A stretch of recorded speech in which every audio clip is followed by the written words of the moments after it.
It's just an honor to be here today with these two guests up on stage. I'm going to ask them a few questions and see if we can get some insight and inspiration. And the first question I have is for both of them. I'm going to ask, you all have broken marble ceilings. You have blazed trails, helped to build legacies and empires. Tell us what you two are working on now. We kind of know what you're working on, and I got a sense of what you're working on, but I don't think these folks know. What are you working on now? Well, hello, everybody. Good afternoon. Happy Friday. So the big thing I'm working on right now is on the south side of Chicago. We'll be opening in June the Obama Presidential Center. And we hope you all come and you bring your families, not just to learn about the president and his legacy and the shoulders upon which he and Michelle Obama stand, but hopefully by the time you finish going through the museum and the Chicago Public Library and the Athletic Center and the Forum Building and the retail store, please go to the retail store, and our restaurants and enjoy the campus, you'll feel a little more inspired to go home and bring change home to your own communities. And I was just listening to Reverend Jackson's memorial service earlier, and the through line was recognizing we all have a responsibility to the least of these, and those of us with voices should use them to be a force for good and lift up those who don't. And what we want to do is train the next generation of leaders, and that's what we will welcome you to in June and thereafter. And we'll have a lot of announcements coming in the coming days, so stay tuned. What you got, Laura? I know you're working on something big.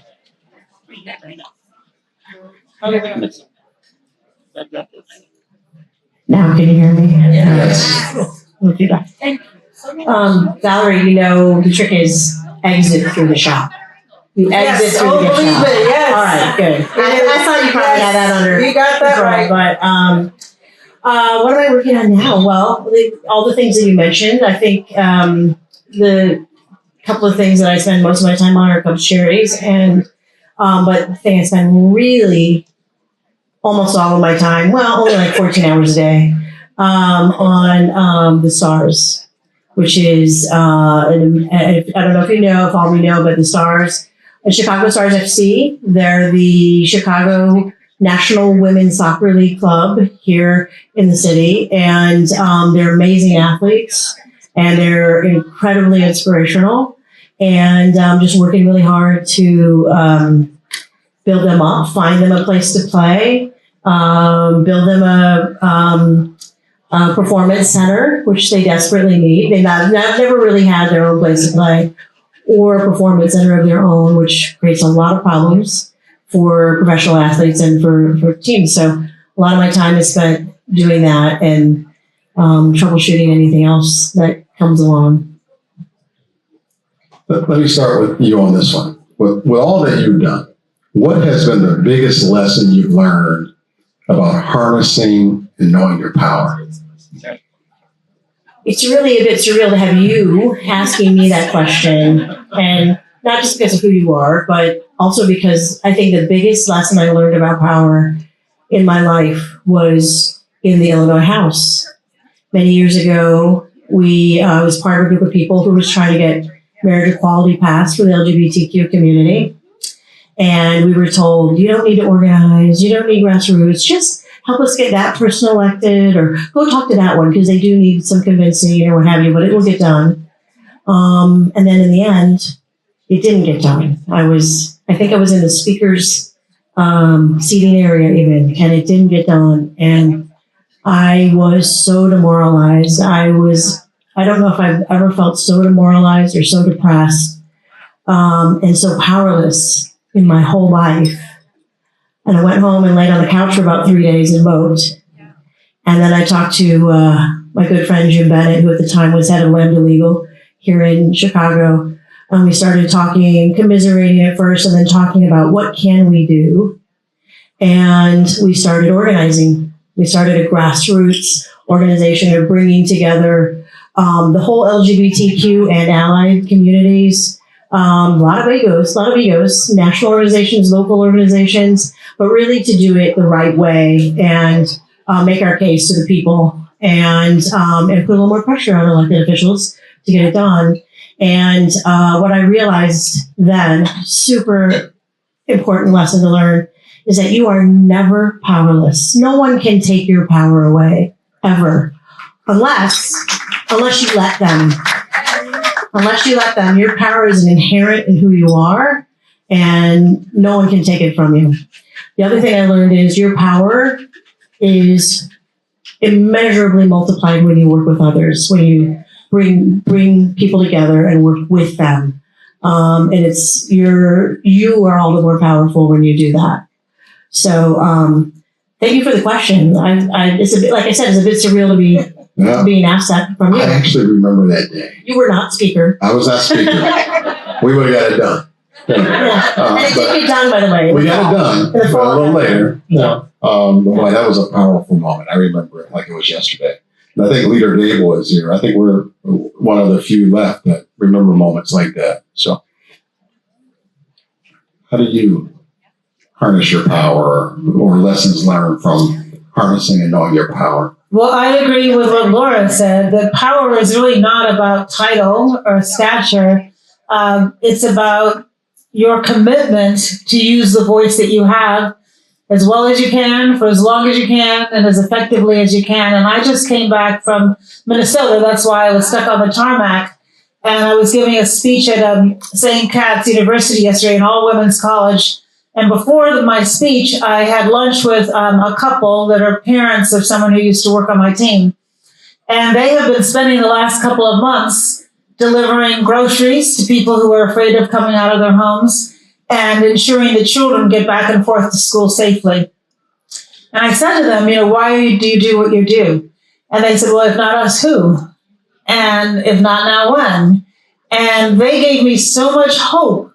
And it just put a lift in my step that changed my whole approach to my speech. And they had so much power over me. And I think sometimes we think our voices are soft. And sometimes those softer voices, to Laura's point, if they're used properly, end up with a thunderbolt of voice and power. And that's really where the power is. And we should realize that people who have titles only have the power we let them have. So be careful who you give power to. Enough said. I heard that one. So I'm very curious because both of you are busy. Every time I talk to you, you're on the go. In your lives, do you find time for balance? Is that a thing? Is there such a thing as balance? I have really strong feelings on this subject. And I say this particularly to the young people who think they can have it all, which particularly for women means doing it all yourself. And so stop looking for balance, you guys. You're going to spend a lot more time in your life at work than you are at home. And if you think it should be balanced, you're just going to disappoint yourself. And the real question, really, as you can tell, I've been thinking about this a lot lately, because I have a young working mom as my daughter. And I think the real question is, what are you doing to replenish yourself? What are you doing to become resilient so that you can live to fight another day? And I have worked with a lot of people over the course of my career, beginning here in Chicago and then to Washington, who burned out. And they burned out because they had this false notion that, they could work as hard as they could and be the best parent and be the best partner. And just like they were putting a brick on their own head and setting themselves up to be disappointed in themselves. And so don't try to think things are going to be 50-50 or in balance, but do think about who are the people you love? Who are the people who are rooting for you? And make sure those are the people who are closest to you, because they're the ones that will not only replenish you, but tell you when you're wrong. And sometimes you need to hear when you're wrong so that you can fix it. And so that's my whole view. And I think so often, particularly women, we're trying to do everything the men do, plus additional responsibilities that we might have.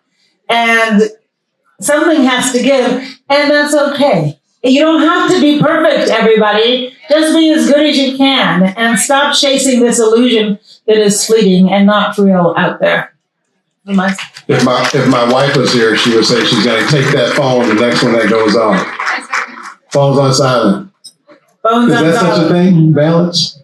Yeah, I think you said it quite well. I think my life was more balanced before I took over stewardship of the stars. I'll tell you that. But that's it's a labor of love, and it's very important, and I'm really passionate about it. Thank you for your comments. My wife was just shaking her head. I'm smiling really big as you were saying that. But I agree with you 100%. It's elusive. There are some days you're going to feel like, maybe you're more balanced than others, but I don't think there is a balance. And there's so many times when I just think, oh, I'm exhausted. I can't do this anymore. I can't. And then I remember, yes, you can, Laura. Yes, you can. Take a walk, get some good sleep, go play with your kids, take a break, recharge, and you can. And it is about resilience, I think, largely is understanding that you can take that other step. You can take another step. You're just going to have to sit down and take a break first and get your feet up. And that applies to men too. I'm going to say one more thing. As I said, I think about this a lot. That your life is full of chapters. Your comment made me think of this, Laura, because in a certain chapter, you might be able to have where things are a little easier. And then there's some chapters where you're going to just be running all in. And if you have young kids, let me tell you, that's one chapter, but that chapter ends far sooner than you think it will. And so the question is, when you look back on your life, get to be my age and hopefully older, the question isn't, did you have balance or did you have it all? It's did those chapters of your book add up to a whole story? Were you loved? Did you love? Did you leave the world a little bit better than you found it? And if you did, then that's a life well lived. Whew. She hit me with that one. You got a lot of work left, I can tell. But what do you hope your legacy will be? Well, it's I don't think about legacy enough or much. And it's an interesting day to think about legacy, given Reverend Jackson's memorial service today. I have been thinking about it a lot because I was there before I came here today, but usually I don't think about it. And but when you put the question to me, I think it ties a little bit to the previous question. There's so much to do. We can't stop. I'm probably never going to find balance. I'm never going to be one of these people that retires and just doesn't do anything because there's so much to do. And if I think about a legacy that I would like to have, it's doing everything I can to get the ball as far down the field as we can toward equity for everybody. Because you cannot talk about equity. It doesn't even make sense unless you talk about everybody. So doing all I can to get the ball down the field far enough, knowing that others behind me, there were others in front of me that helped get it so far, and there'll be others behind me continuing to push that ball down the field and giving everything that I can, all my resources, all my time, all my brain power, what have you, all my passion to really doing everything I can to contribute toward that bigger cause. She's talking my love language, but she's talking equity. Equity in everything. What do you hope your legacy will be? You're still working on it, right? I'm far too young to have that worked out just yet. I say this having had a mother who lived to 96 and worked the day she died. So I'm with Laura, not retiring anytime soon. But I think similarly to Laura, I just want to know that for all of the advantages that I've been given, that I'm doing the best I can with what I have.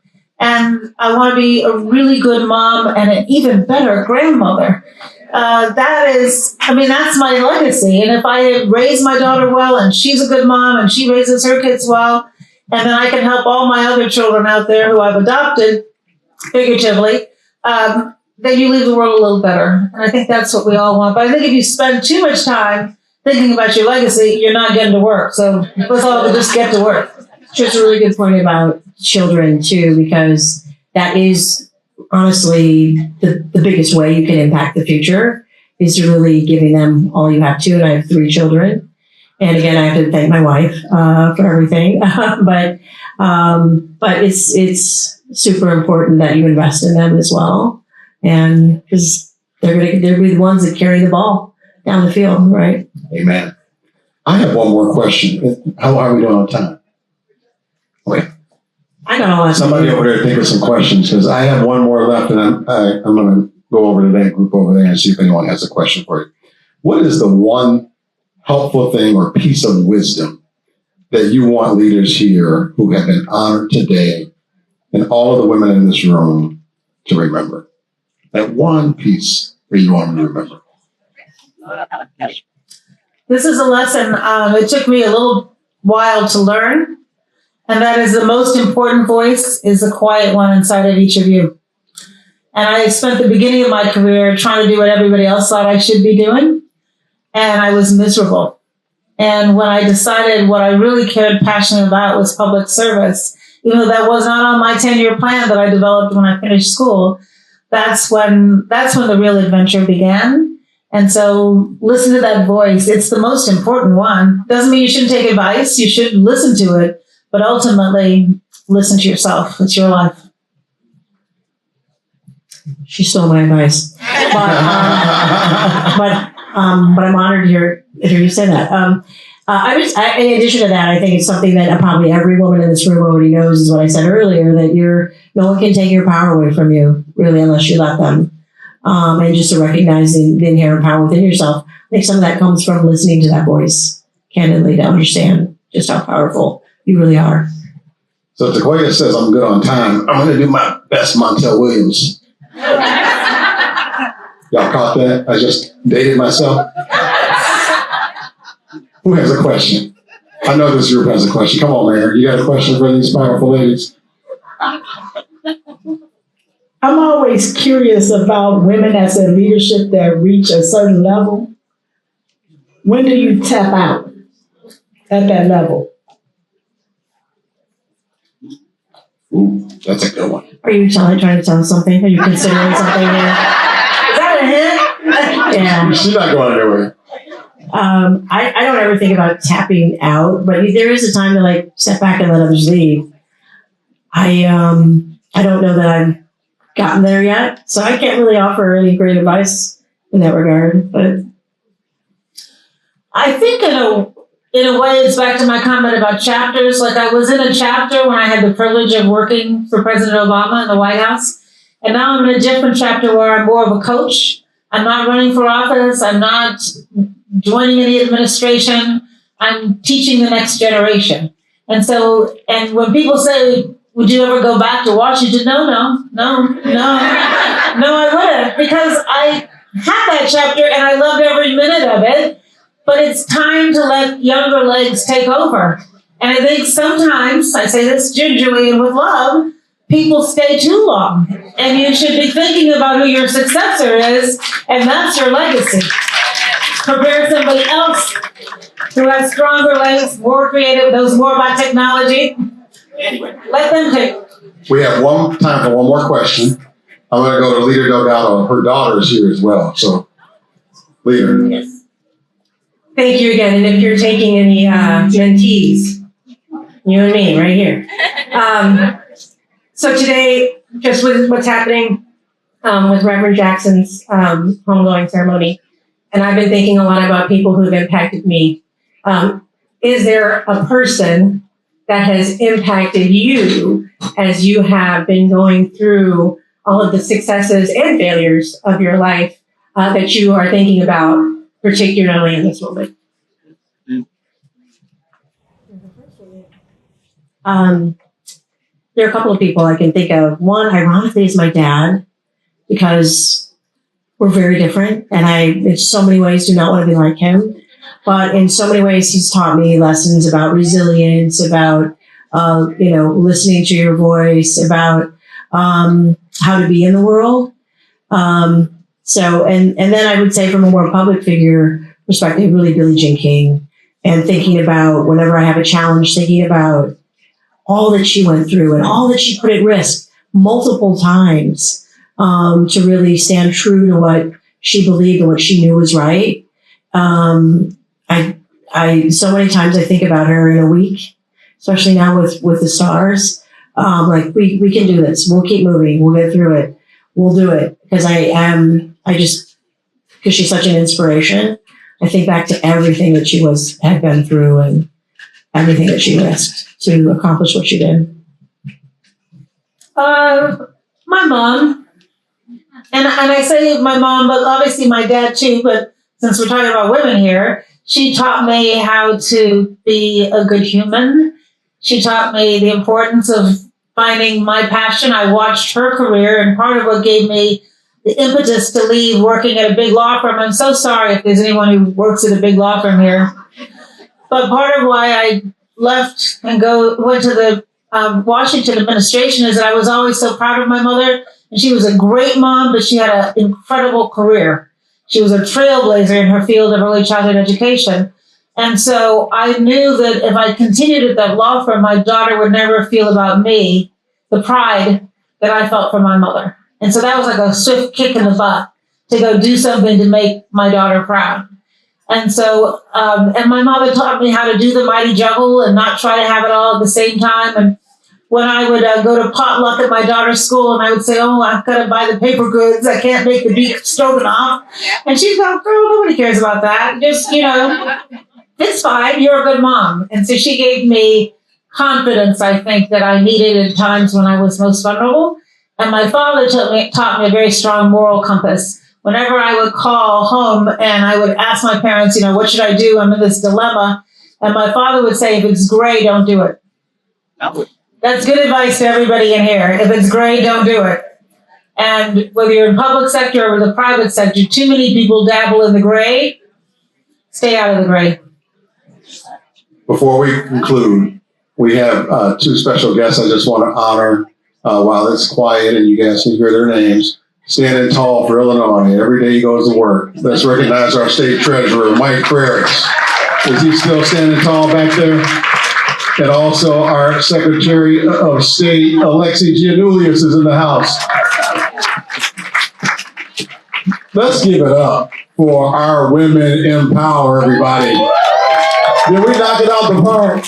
Valerie Jarrett, Laura Ricketts, Mayor Katrina Thompson, Lawrence Bauman, Karen Freeman Wilson, Monica Gordon, Evadina Delgado, Ann Caprera, and Nora Daly. One more time, give it up for Women in Power. And we'll see you again next year.